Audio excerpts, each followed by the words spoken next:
എന്റെ മോളെ ഒരു കാര്യം ഞാൻ പറയാം, തുള്ളിച്ചാടി നിന്ന് പോകും. നിന്റെ കാര്യം പണിയാണ്, വീട്ടിന്റെ പണിയും വാങ്ങിച്ച്. ഹലോ ഫ്രണ്ട്സ്, പുതിയൊരു വീഡിയോയിലേക്ക് എല്ലാവർക്കും സ്വാഗതം. ഇപ്പം തുടക്കത്തിൽ കാണിച്ച ഈ ഒരു വീഡിയോ അധികം ആരും ശ്രദ്ധിക്കാനിടയില്ല, പക്ഷെ ഞാൻ നോട്ട് ചെയ്തിരുന്നു.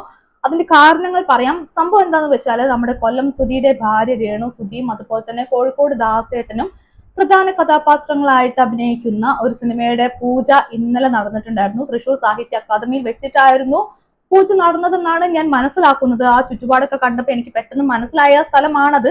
അപ്പൊ എന്തായാലും ഈ സിനിമയുടെ തുടക്കം എന്ന് പറയുന്നത് എവിടുന്നാന്ന് എല്ലാവർക്കും അറിയാലോ. നമ്മളൊക്കെ കണ്ടിട്ടുള്ള ചാന്ത് പൊട്ട് എന്ന് പറയുന്ന സിനിമയ്ക്കകത്തെ ചാന്ത് കുടഞ്ഞൊരു സൂര്യൻ മാനത്ത് എന്ന് പറയുന്ന പാട്ടുണ്ട്. ആ പാട്ടിന്റെ റീക്രിയേഷൻ നമ്മുടെ കോഴിക്കോട് ദാസേട്ടനും രേണുവും ചേർന്ന് ചെയ്തിട്ടുണ്ടായിരുന്നു. അത് വലിയ രീതിക്ക് വിവാദമായിട്ടുണ്ടായിരുന്നു, വൈറലായിട്ടുണ്ടായിരുന്നു. അപ്പൊ ആ വിവാദം തുടങ്ങുന്നതിന് കാരണം കൊല്ലം സുധിയുടെ ഭാര്യ ഇങ്ങനെ ചെയ്തത് പലർക്കും ഇഷ്ടപ്പെട്ടില്ല. കൊല്ലം സുധി മരണപ്പെട്ട ഒരാളുടെ ഭാര്യ അഭിനയത്തിലേക്ക് വരുന്നു, അതും ആരും പ്രതീക്ഷിക്കാത്ത രീതിയിലുള്ള കുറച്ച് ഇഴുകിച്ചേർന്ന രീതിക്ക് അങ്ങനെ തോന്നിക്കുന്ന രംഗങ്ങളൊക്കെ ആയിട്ടാണ് പുള്ളിക്കാരി ആ ഒരു റീലിൽ വന്നിട്ടുണ്ടായിരുന്നത്. അപ്പം നമുക്ക് പല മലയാളികൾക്കും, ഇപ്പൊ എനിക്കല്ല പല മലയാളികൾക്കും അത് ആക്സെപ്റ്റ് ചെയ്യാൻ കുറച്ച് ബുദ്ധിമുട്ടുണ്ടായിരുന്നു. അപ്പൊ അവർ കുറെ പേര് വിയോജിപ്പൊക്കെ അറിയിച്ചിട്ടുണ്ടായിരുന്നു. അന്ന് ആ ഒരു വീഡിയോയ്ക്ക് ശേഷമാണ് ഇപ്പൊ ഈ പറയുന്ന പൂജയൊക്കെ നടന്നിട്ടുള്ളത്. സോ നമ്മൾ രണ്ടുപേരെയും ഒരുമിച്ച് കാണുമ്പോൾ നമ്മൾ മനസ്സിലാക്കുന്ന കാര്യം, അന്നത്തെ ആ ഒരു റീല് കണ്ട് ചാന്ത് കുടഞ്ഞൊരു സൂര്യൻ മനത്ത് അതിലെ അഭിനയൊക്കെ കണ്ടിട്ട് രണ്ടുപേരെയും ഇഷ്ടപ്പെട്ട് ഡയറക്ടർ ഈ ഒരു മൂവിയിലേക്ക് വിളിച്ചിരിക്കുമെന്നാണ് വിചാരിക്കുന്നത്. അങ്ങനെ ആവാനാണ് സാധ്യത. അപ്പൊ രണ്ടുപേരും ഇന്നലെ പൂജയുമായിട്ട് ബന്ധപ്പെട്ട് നമ്മുടെ തൃശ്ശൂരിൽ വന്നിട്ടുണ്ടായിരുന്നു. തൃശ്ശൂർ ആണെന്നാണ് ഞാൻ വിചാരിക്കുന്നത്, ഇപ്പോഴും എനിക്ക് ഉറപ്പില്ല. എന്തായാലും ആ ഒരു പൂജയുമായി ബന്ധപ്പെട്ട് അവരവിടെ എത്തുന്നു. എത്തിയ സമയത്ത് അവിടെ ഡോക്ടർ രജിത് കുമാർ ഉണ്ടായിരുന്നു. പുള്ളി എല്ലാവർക്കും അറിയാലോ, നമ്മുടെ ബിഗ് ബോസിലൂടെയൊക്കെ ഫേം ആയിട്ടുള്ള, അതിന് മുൻപേ തന്നെ എല്ലാവർക്കും അറിയുന്ന കക്ഷിയാണ്. പുള്ളിക്കാരൻ അവിടെ വന്നിട്ട് ഈ പറയുന്ന രേണുവുമായിട്ട് സംസാരിക്കുന്ന ഒരു ഭാഗമാണ് ഇപ്പൊ ഈ തുടക്കത്തിൽ കാണിച്ച വീഡിയോയ്ക്കകത്തുള്ളത്. അപ്പൊ അതിനകത്ത് പറയുന്ന സംഭവങ്ങൾ കൂട്ടിച്ചേർത്ത് വായിക്കുമ്പോൾ ആ പറയാനുണ്ടായിട്ടുള്ള ഒരു കോണ്ടെക്സ്റ്റ് എന്താണെന്നൊന്നും നമുക്കറിയില്ല. പക്ഷെ മൊത്തത്തിൽ കൂട്ടിച്ചേർത്ത് വായിക്കുമ്പോഴും കമന്റ്സിലേക്കൊക്കെ പോകുന്ന സമയത്ത് നമുക്ക് മനസ്സിലാക്കാൻ പറ്റുന്നത്, കോഴിക്കോട് ദാസേട്ടൻ എന്ന് പറയുന്ന വ്യക്തിയുമായിട്ടുള്ള രേണുവിന്റെ റീലും മറ്റു സംഭവങ്ങളൊക്കെ ചേർത്ത് വെച്ചിട്ടാണ് പുള്ളിക്കാരൻ ഇത് പറഞ്ഞിട്ടുള്ളതാണ്. അതായത് രേണു വഴിയെ പോകുന്ന പൊല്ലാപ്പ് മുഴുവൻ പിടിച്ചു വലിച്ചു വാങ്ങിയിട്ട് അനാവശ്യമായിട്ടുള്ള പ്രശ്നങ്ങളിൽ ചെന്ന് ചാടുകയാണെന്നാണ് രജിത് കുമാർ ഉദ്ദേശിച്ചിട്ടുള്ളത് എന്നാണ് ഞാൻ മനസ്സിലാക്കുന്നത്. ആക്ച്വലി ഈ രേണു സുധിയുമായിട്ട് ബന്ധപ്പെട്ട് ഇത്തരം വിവാദങ്ങളുമായിട്ട് ബന്ധപ്പെട്ട് മുൻപ് ഞാൻ സംസാരിച്ചിട്ടുണ്ടായിരുന്നു. അപ്പൊ അതിനകത്തൊക്കെ ഞാൻ പറഞ്ഞിട്ടുള്ള കാര്യമാണ്, പുള്ളിക്കാരിക്ക് മനസ്സിലാവുന്നില്ല പുള്ളിക്കാരിയെ ഇവിടെ പലരും യൂസ് ചെയ്തുകൊണ്ടിരിക്കുകയാണ്. അതായത് പുള്ളിക്കാരിയെ വെച്ച് വിവാദങ്ങൾ ഉണ്ടാക്കിയിട്ട് പലരും പബ്ലിസിറ്റി ഉണ്ടാക്കാൻ ട്രൈ ചെയ്യുന്നുണ്ട്. പുള്ളിക്കാരിയുടെ കൂടെ ഫോട്ടോഷൂട്ട് ചെയ്തിട്ട് പലരും ഇവിടെ വിവാദങ്ങൾ ഉണ്ടാക്കാൻ ട്രൈ ചെയ്യുന്നുണ്ട്. പുള്ളിക്കാരിയുടെ കൂടെ റീല് ചെയ്തിട്ടും ഒക്കെ വിവാദങ്ങളിൽ ചെന്ന് എത്തുന്ന പലരും ഉണ്ട്. അപ്പൊ ഓൾറെഡി പുള്ളിക്കാരി സോഷ്യൽ മീഡിയക്കകത്തൊക്കെ വിവാദ നായികയായിട്ട് നിൽക്കുന്ന സാഹചര്യത്തിൽ പുള്ളിക്കാരിയുടെ കൂടെ ഏതൊരാൾ വന്നു നിന്നാലും അയാൾക്കും പെട്ടെന്ന് അറ്റൻഷൻ കിട്ടും. അത് സ്വാഭാവികമായിട്ട് സംഭവിക്കുന്ന കാര്യമാണ്. ഈ രേണു എന്ന് പറയുന്ന വ്യക്തിയാണെങ്കിൽ പുള്ളിക്കാരി ചെയ്യുന്ന വീഡിയോസ് ആണെങ്കിലും ഫോട്ടോഷൂട്ട് ആണെങ്കിലും ഒക്കെ ശ്രദ്ധിച്ചാൽ അറിയാൻ പറ്റും, പെട്ടെന്ന് അറ്റൻഷൻ കിട്ടുന്ന രീതിക്കുള്ള വിവാദപരമായിട്ടുള്ള സംഭവങ്ങളാണ് പുള്ളിക്കാരി ചെയ്തുകൊണ്ടിരിക്കുന്നത്. അപ്പൊ അത്തരം വിവാദങ്ങളിലേക്ക് ഇപ്പൊ ഓപ്പോസിറ്റ് പുള്ളിക്കാരി കല്യാണം കഴിച്ച് നിൽക്കുന്ന ഒരു ഫോട്ടോഷൂട്ട്, അതിന്റെ കൂടെ മറ്റൊരാൾ നിൽക്കുന്ന സമയത്ത് സ്വാഭാവികമായിട്ടും മലയാളികളുടെ ചർച്ചകൾ വരും, പുള്ളിക്കാരി വേറെ വിവാഹം കഴിച്ചു എന്നൊക്കെ. അങ്ങനെ വരുന്ന സമയത്ത് ഓപ്പോസിറ്റ് നിൽക്കുന്ന ആൾക്കും കൂടി കൂട്ടത്തിൽ ഫേമസ് ആവാൻ പറ്റും. അതേപോലെ തന്നെ പുള്ളിക്കാരി റീൽ ചെയ്യുന്ന സമയത്ത് പുള്ളിക്കാരിയുടെ കൂടെ കുറച്ച് ഇഴുകി ചേർന്ന് അഭിനയിക്കുന്ന വ്യക്തി ആരാണോ അയാൾക്കും അറ്റൻഷൻ കിട്ടും. അപ്പൊ അത്തരത്തിൽ പുള്ളിക്കാരിയുടെ കൂടെ നിന്നാൽ ഏതൊരാളും ഫേമസ് ആവും എന്നുള്ള ഒരു അവസ്ഥയിൽ നിൽക്കുമ്പോൾ ഈ പറയുന്ന പോലെ പലരും വരുന്നുണ്ട്. ചുളുവിൽ പുള്ളിക്കാരിയെ യൂസ് ചെയ്തുകൊണ്ട്, അതായത് പുള്ളിക്കാരിയെ വെച്ച് പബ്ലിസിറ്റി ഉണ്ടാക്കാൻ ട്രൈ ചെയ്യുന്ന സംഭവമാണ് യൂസ് ചെയ്യുന്നത് പറയുന്നത്. അങ്ങനെ യൂസ് ചെയ്തുകൊണ്ട് പബ്ലിസിറ്റി ഉണ്ടാക്കാനൊക്കെ നല്ല രീതിക്ക് ട്രൈ ചെയ്യുന്നുണ്ട്. അപ്പം ഈ രീതിയിൽ രേണു നല്ല രീതിക്ക് ചൂഷണം ചെയ്യപ്പെടുന്നതായിട്ട് എനിക്ക് ഫീൽ ചെയ്തിട്ടുണ്ട്. ഈ രീതി മാത്രമല്ല, പുള്ളിക്കാരിയെ വെച്ച് പലരും ഇന്റർവ്യൂ ചെയ്യുന്നുണ്ട്. ഈ ഇന്റർവ്യൂ ചെയ്യുന്ന ചാനലുകളൊക്കെ അവരുടെ റീച്ചിന് വേണ്ടിയിട്ട് പുള്ളിക്കാരിയെ യൂസ് ചെയ്യുന്നുണ്ട്. പുള്ളിക്കാരിയിൽ നിന്നും ഓഡിയൻസിന് ഇഷ്ടപ്പെടാത്ത കാര്യങ്ങളും ഓഡിയൻസിന് കേൾക്കാൻ താല്പര്യമില്ലാത്ത കാര്യങ്ങളും, അല്ലെങ്കിൽ ഓഡിയൻസിന് കേട്ട് കഴിഞ്ഞാൽ ദേഷ്യം വരുമെന്ന് ഉറപ്പുള്ള സംഭവങ്ങളൊക്കെ ചേർത്തിട്ട് പുള്ളിക്കാരിയെ വെച്ച് ഇന്റർവ്യൂ കാര്യങ്ങളൊക്കെ സെറ്റ് ചെയ്യുന്നുണ്ട്. ഇതൊക്കെ അങ്ങനെ മുറക്കി നടന്നു പോകുന്നുണ്ട്. അപ്പം ഇതുമായിട്ട് ബന്ധപ്പെട്ട രീതിക്കുള്ള വിവാദങ്ങളൊക്കെ ഇങ്ങനെ വന്നുകൊണ്ടിരിക്കുന്നതിന്റെ ഇടയിലാണ് ഇപ്പം ഇന്നലെ ഉണ്ടായിട്ടുള്ള ആ പൂജ സംഭവങ്ങളൊക്കെ വന്നത്. ആ പൂജയും കാര്യങ്ങളൊക്കെ വരുന്ന സമയത്തും മലയാളികൾക്ക് ഈ പറയുന്ന പോലെ തന്നെ രേണു അഭിനയിക്കാൻ പോകുന്നതിനോട് ഇഷ്ടക്കേട് കാര്യങ്ങളൊക്കെ ഉണ്ട്. അതൊന്നും രേണുവിന് നോക്കണ്ട എന്നുള്ളതും വേറെ കാര്യം. അപ്പൊ ഇതൊക്കെ നടക്കുന്നുണ്ട്. അതിന്റെ ഇടയിൽ ഈ വന്നിട്ട് രജിത് കുമാർ ഇങ്ങനത്തെ ഒരു ഉപദേശം കൊടുക്കുന്നു.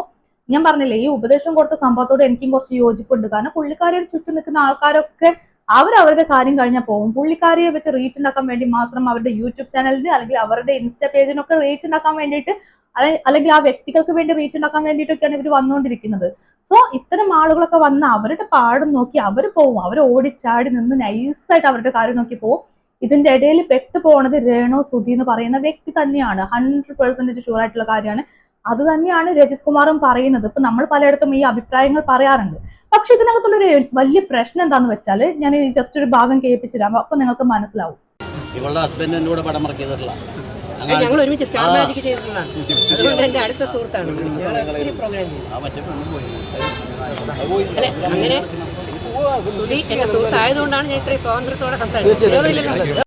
ഓക്കെ, അപ്പൊ മനസ്സിലായില്ലേ? ഈ രജിത് കുമാറിന്റെ അടുത്ത സുഹൃത്താണ് നമ്മുടെ കൊല്ലം സുധി. സ്റ്റാർ മാജിക്കിൽ ഇവർ ഒരുമിച്ച് പങ്കെടുത്തിട്ടുണ്ടെന്നൊക്കെയാണ് പുള്ളിക്കാരൻ പറയുന്നത്. ആ ഒരു സ്വാതന്ത്ര്യം വെച്ചിട്ടാണ് പുള്ളിക്കാരൻ ഇതൊക്കെ രേണുവിനോട് പറയുന്നത്.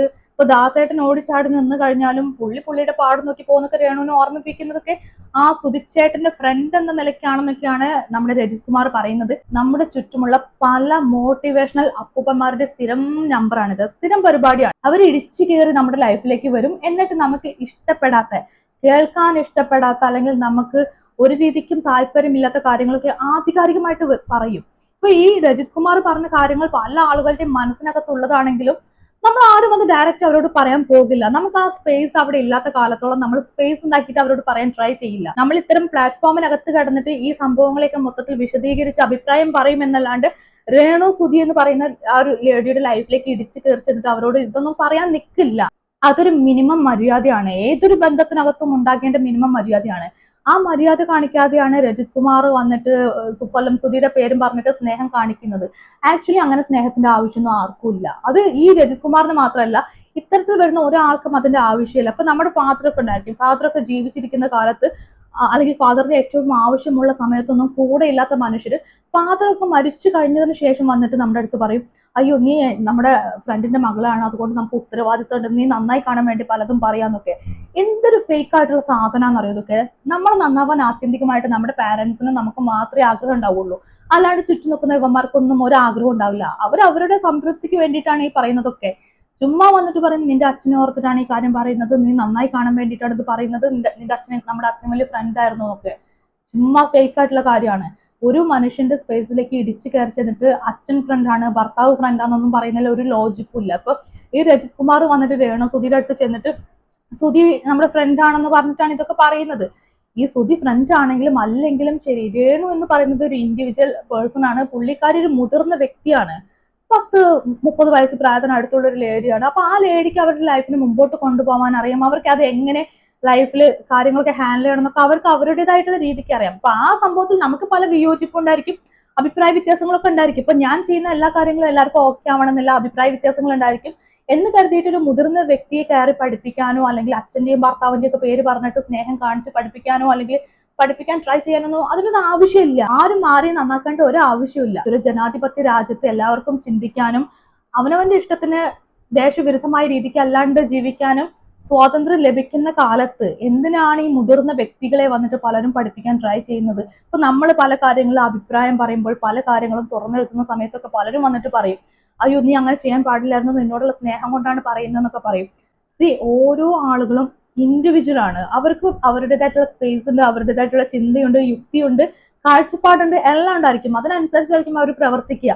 അതിനോട് അഭിപ്രായ വിയോജിപ്പുള്ള ആളുകൾ ഉണ്ടായിരിക്കും. പക്ഷെ അവരുടെ സ്പേസിലേക്ക് ഇടിച്ചു കയറി വന്നിട്ട് എനിക്ക് ചെയ്യുന്നത് ഇഷ്ടമല്ല അല്ലെങ്കിൽ നിങ്ങൾ ചെയ്യുന്നത് ശരിയല്ല, നിങ്ങൾ നന്നായി കാണാൻ വേണ്ടിയിട്ടാണ് ഞാൻ ഈ അഭിപ്രായം പറയുന്നതെന്നൊന്നും പറയാൻ പാടില്ല. ആ ആളുടെ സ്പേസിലേക്ക് അങ്ങനെ ഇടിച്ചു കയറാൻ പാടില്ല. ഇപ്പൊ രേണുവിനകത്ത് ചെയ്ത കാര്യം പുള്ളിക്കാരി ചിരിച്ചുകൊണ്ട് നിൽക്കുകയാണ്. പുള്ളിക്കാരി ഇതൊക്കെ എൻജോയ് ചെയ്യാണ്. ഈ രജിത് കുമാർ എന്ന് പറയുന്ന ആളെ ആക്ച്വലി ചെയ്തിട്ടുള്ളതും പറഞ്ഞിട്ടുള്ളതും വളരെ മോശമായിട്ടുള്ള കാര്യമാണെന്ന് ഞാൻ പറയുള്ളൂ. പുള്ളി പറഞ്ഞ കാര്യങ്ങളിൽ പലതും സത്യമായിരിക്കാം, പക്ഷെ അത് പറയേണ്ടടുത്തേ പറയാവൂ. അതായത് നിന്റെ ഭർത്താവ് എന്റെ ഫ്രണ്ടാന്നൊക്കെ പറഞ്ഞിട്ട് വന്നിട്ട് ഭയങ്കരമായിട്ട് ഉപദേശിക്കാൻ ഇയാളൊക്കെ ആരാണ്? ഹസ്ബൻഡ് ഫ്രണ്ട് ആയിരിക്കും എന്ന് വെച്ച് രേണു നിങ്ങളുടെ ഫ്രണ്ട് അല്ല. ഹസ്ബൻഡിനോട് നിങ്ങൾക്ക് സ്നേഹം ഉണ്ടായിരിക്കും എന്ന് വെച്ച് രേണുവിനോട് നിങ്ങൾക്ക് ആ സ്നേഹം ഉണ്ടാവണമെന്നില്ല, ഉണ്ടാവില്ല. അപ്പൊ നമുക്ക് എല്ലാം അറിയാമെന്നുള്ള രീതിക്ക് നമ്മുടെ അറിവുകളൊക്കെ കാണിച്ചിട്ട് ഈ സദാചാര അമ്മാവനോ അല്ലെങ്കിൽ മോട്ടിവേഷണൽ അപ്പൂപ്പനൊക്കെ ആയിട്ട് മാറിയിട്ട് നമ്മളെ തൃപ്തിപ്പെടുത്തുന്നുള്ള കാര്യം മാത്രമേ അവിടെ സംഭവിക്കുന്നുള്ളൂ. വേറെ ഒന്നും സംഭവിക്കുന്നില്ല. ഈ രേണുവിന്റെ വിഷയത്തിൽ രജിത് കുമാർ വന്ന സമയത്തും എനിക്ക് അതാണ് ഫീൽ ചെയ്തിട്ടുള്ളത്. ഭയങ്കര അരോചകമായിട്ടുള്ള കാര്യമായിട്ട് തോന്നി. പുള്ളി പറഞ്ഞത് എത്രയൊക്കെ ശരിയാണെങ്കിലും ആ അഭിപ്രായങ്ങളോട് നമുക്ക് എത്രയൊക്കെ യോജിക്കാൻ പറ്റുമെങ്കിലും ഒരു മുതിർന്ന വ്യക്തിയുടെ, പ്രായപൂർത്തിയായ ഒരു വ്യക്തിയുടെ സ്വാതന്ത്ര്യത്തിലേക്കും അയാളുടെ ഇഷ്ടങ്ങളിലേക്കും ഇടിച്ചു കയറി ചെന്നിട്ട് ഭർത്താവിനോടുള്ള പാസം അല്ലെങ്കിൽ നിങ്ങളുടെ അച്ഛനോടുള്ള പാസം എന്നൊക്കെ പറഞ്ഞിട്ട് അയാളെ കയറി അവനവന്റെ ആശയങ്ങൾ കൊണ്ടുപോയിട്ട് അവിടെ ഇംപ്ലിമെന്റ് ചെയ്യാൻ നോക്കരുത്. അത് ഊളത്തരമാണ്. ഈ രജിത് കുമാർ ചെയ്തിട്ടുള്ള കാര്യം അതാണ്. അവനവന്റെ താല്പര്യങ്ങളും അവനവന്റെ കാഴ്ചപ്പാടും ഇൻജക്ട് ചെയ്യാൻ നോക്കി. സോ എനിക്ക് ഈ ഒരു സംഭവത്തോട് ഭയങ്കരമായിട്ടുള്ള വിയോജിപ്പ് തോന്നിയിട്ടുണ്ട്. ഇതുപോലുള്ള മോട്ടിവേഷണൽ അപ്പൂപ്പന്മാര് നമുക്ക് ചുറ്റും കുറേ ഉണ്ട്. ഇതുപോലെയുള്ള കുറേ അധികം മോട്ടിവേഷണൽ അപ്പൂപ്പന്മാരുടെ ഇടയ്ക്കാണ് നമ്മളൊക്കെ നിൽക്കുന്നത്. ഇത് രജിത് കുമാറിന്റെ കാര്യം മാത്രമല്ല, ഒരുപാട് ആളുകൾ ചെയ്തുകൊണ്ടിരിക്കുന്ന സംഭവമാണ്. പക്ഷെ അത് ഭയങ്കരമായിട്ടുള്ള ഊളത്തരമാണ്, ചെയ്യാൻ പാടില്ലാത്ത കാര്യമാണ്.